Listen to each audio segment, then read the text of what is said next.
Hello, welcome to Studio Talks. My name is James Swift. I'm Josh McNorton, and our guest today is... And I'm Karl Davies.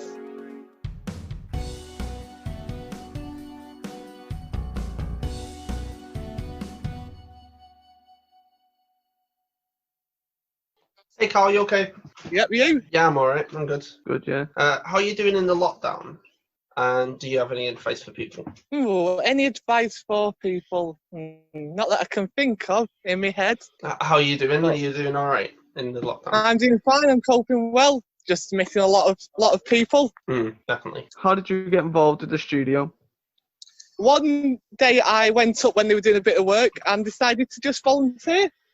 And ever since that, I've been going to the studio. What would you say, like, your journey from, like, because you've been there from pretty much day one, haven't you? What would you say your journey between that has been?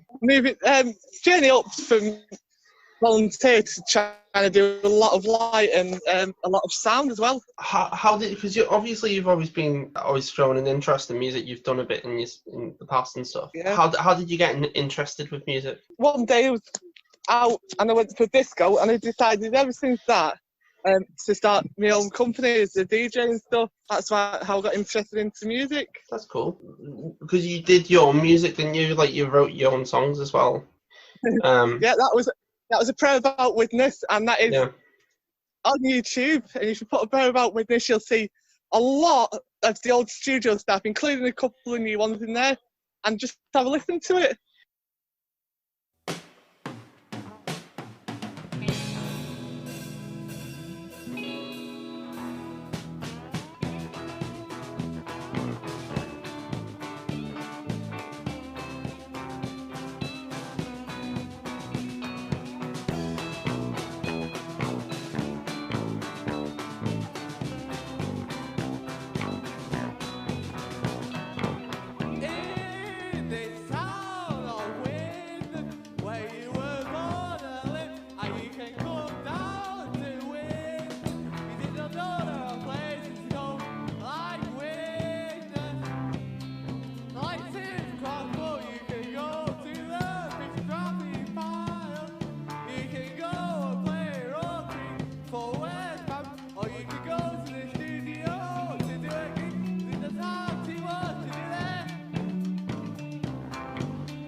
I'm singing.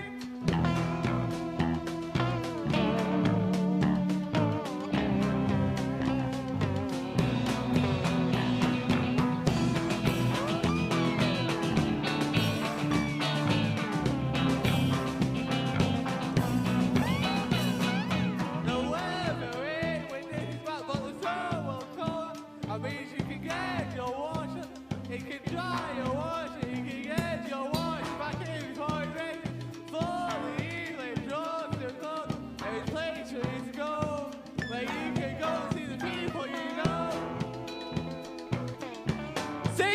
the people you know.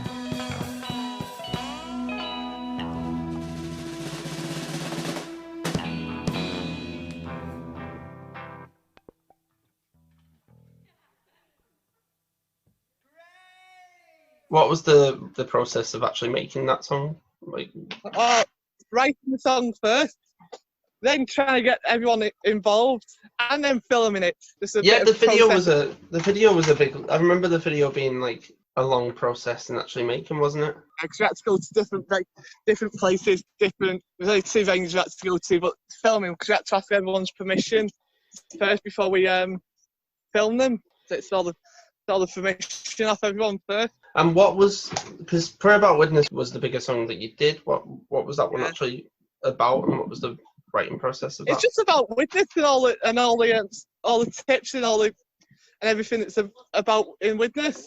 So it's just a bit of a laugh, just to get a song out there, because no one's done a song about Widnes before. How did you get involved with DJing? Going to a company called Ace, and one day they asked me if I wanted to DJ, so I said, yeah, go on. So ever since that, I've been DJing. Again, like with the music, you've kind of always seemed to be interested in DJing, haven't you?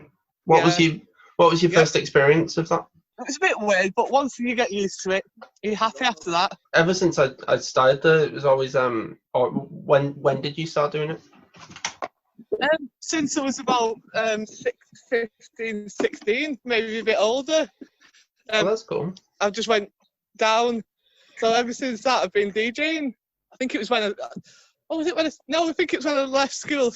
Ever since that, I've been DJing. But cool. What it was, a mate of mine, he had his own company, and when I was young, he used to take me out on DJing. That's how I got into it. That's really cool. Also, I mean, the other thing that you've done, I mean, I noticed this when you started with Sherry's Play a couple of years ago, but you've always worked on behind the scenes as well. When we talked to Ryan, and he was very much behind the scenes as well. What interested you to get involved in doing stuff behind the scenes? Meet new people, because what it was, when I go to theatres, you don't get to see what's behind the scenes. All you see is what they put on for you, like a show. You don't see what everyone else is doing backstage or back scenes of trying to get the next scene on.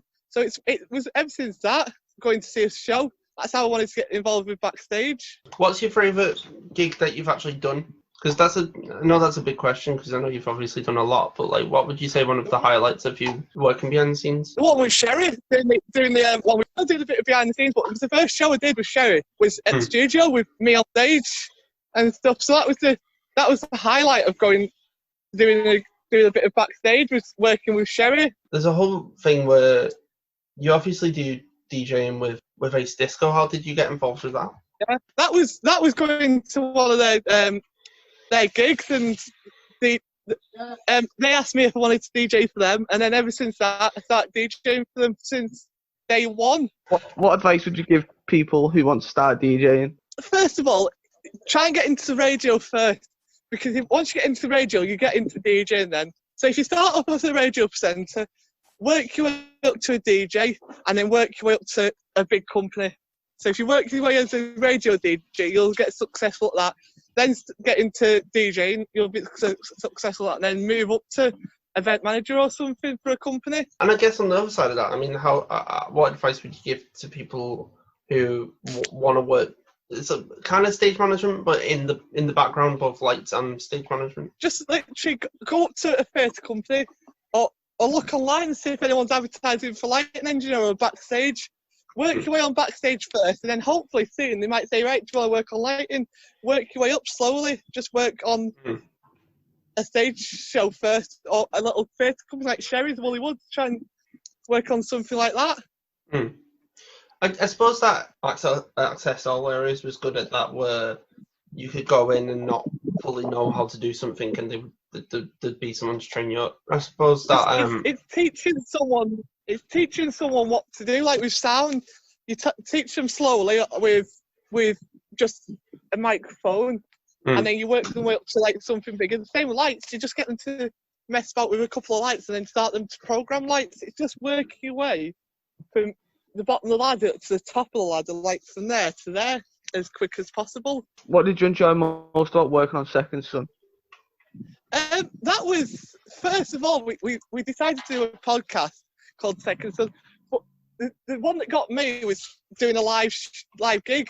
We were at the studio once. We decided to do a live Second Son podcast. So that's why I enjoyed doing that one more than any other one. Because you were live in the studio. You were live in the studio more than you were live on calls. So that's why that one was more important. I definitely enjoyed doing that one. I think that specific one is one of my favorite ones because we got like Tank in and obviously like interviewed him and stuff. Yeah. And I love that one. I really do. I watched that one a lot. What would you say the formation of Second Son was? Because I really thought it was an interesting project, because we obviously had Ryan on the other day and he seems to remember it fondly. I mean, what was the formation of it? And how do you look back on it now? Always looking back on it, I wish we could start doing it again, but try and do it a bit longer, trying more episodes. And the formation was easy, just trying to talk to each other and deciding who's going to do which bit of the show. The formation of that was brilliant. Yeah, it was definitely growth, wasn't it? Because I think the first one we didn't really have a plan, really, what did we? We? Doing, yeah, everything's a clue or a plan, like. None of us really. We knew how to actually do it, but we didn't know what we were actually going to talk about. And I think a lot of people have this where they go, "Let's start a podcast," and then they go, "What should we talk about?" Do you know what I mean? Like no one actually ever goes, "What will the subject of the podcast be?" And I think that's an important thing for getting into podcasting. Yeah, and obviously, I mean, you've always had the background of it because, as you say, you've done radio, and that's. I mean, podcast and radio are very similar, aren't they? Yeah, it's radio. You're talking to you're not talking to the general public, but they can listen to you. With a podcast, you've got videos. People are watching you and they're listening to your voice as well. Yeah, exactly. And I think it's keeping the audience interested in. I mean, with this one, I think this one's interesting for anyone who is both new to the studio and old, where they're like, oh, I wonder. I mean, my favourite bit of this is where we talk to you or people who I haven't actually spoke to in ages, and just making sure that they're okay. And you know what I mean, let's talk a bit about KD Disco. So, would you like to talk about how KD Disco started and what it actually is? Yeah, KD Disco started about 2019 when I turned about. Oh no, it wasn't. It's when I turned 20, so it's been going 7 years. I was going to say. And it's a company that I've had it's been going about 7-8 years now. It's a company that I've had for a while, and KD Discos is my own company. But yeah, it's one of those things that I've been started off with. What it is, if you want to book me, if you look on Facebook and stuff, that's where you can find how. Where can people find you online? It's just only on Facebook. There's no website or anything yet. Awesome, that's great. Thank you for doing this. It's been absolutely great. I'll see you soon. So, yeah. See you soon. Bye. Bye.